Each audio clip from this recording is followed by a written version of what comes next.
Hello, everyone, and welcome back to the Outerhaven YouTube channel. You're once again joined by me, Getselious, and I'm back at it again to give you guys another impression of a game I played at PAX East 2025 this year. So that game is Perfect Tides Station to Station. Perfect Tides Station to Station is a sequel to Perfect Tides, a point-click adventure game that came out in 2022. I have to say that from Perfect Tides, the original, to Perfect Tides Station to Station, I want to say that this is a huge improvement on the original game, and it's graphically and artistically there are improvements I enjoy with the game that's there, but from my playing it from a PAX East, there's a lot more to do in this game in interesting ways. This game still has a lot of heart in the game in the sense of that it's really like a slice of life coming of age story while also playing a point click adventure. It's really, really fantastic in that regards.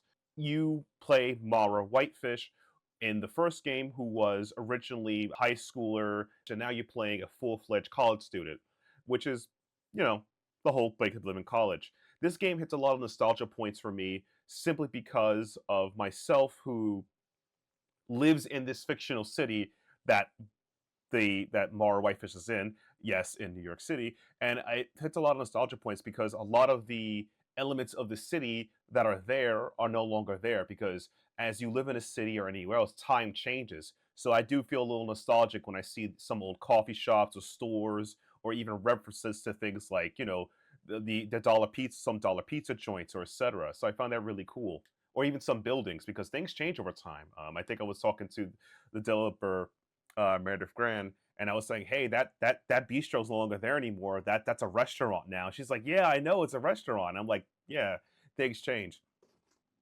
And for my impression of playing the game, I want to say that if you enjoy point-click adventure games, this is definitely up your alley. I feel like 2025 is a great year for point-click adventure games. A lot of great games came out, and I hope I can review them all. From Rosewater to Old Skies to Near Mage coming out soon to the sequel to Kathy Rain. I mean, if you love point-click games, this is the year. And if you also like point-click games, check out Perfect Tide Station to Station. The demo's up. It's a really great game. It's a lot of strong emotional connections I felt of it. I laughed at little funny jokes about it. The attention to detail is great in this game. Like if you visit the college campus and you'll see like people etching in like, you know, things in the chair, like I love you or silly things that happens. You'll meet like the stoner guy who's just a jerk off, even though he's like, dude, I'm just stoned. Like going through the train station, reading stuff. I really feel like I'm living my college life from like the mid 2000s esque. And that's kind of cool. It gets to that time capsule of living. And it's such an emotional journey. It's relatable. I'm not gonna put any spoilers here. You're dealing with relationships, you're dealing with friends you just met. You're trying to expand yourself and change as a person, like learning things such as anarchism. Again, Kropotnik does not answer all questions in life, but it gives you a good perspective as someone who read too much anarchism books and philosophy in his college years. So it's really, really fun. I think that I do love the art direction of the game. The music is really nice. I think the animations are well done. A lot of the puzzles I was able to solve in the game, I felt like I was more enjoying the atmosphere of the game than solving the puzzles, which, shout out to the developer telling me like, hey, you should do this. Because it's like, it just felt like I was the old days, But anywho, I mean this politely.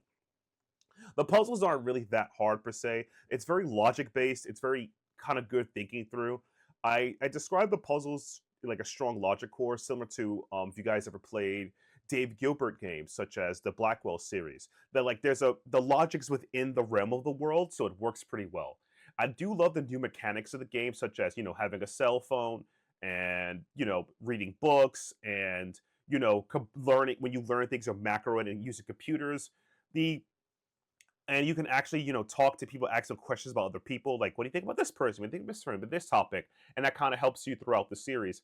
I think one of the only complaints I have about the game is that in the demo I played at PAX East was later in the game you could use your phone and then go through all the topic list and have a conversation with the characters. In the first two elements of the game, where you're in your apartment talking to your roommates, you're unable to do that. So you have to click and talk to them again and again, rather than just talk to them like through a question through. So you have to like reactivate the window. So if that's probably a small thing that can be fixed, but that's about it. That's my only complaint. Overall, I love the energy of the game. I love the atmosphere.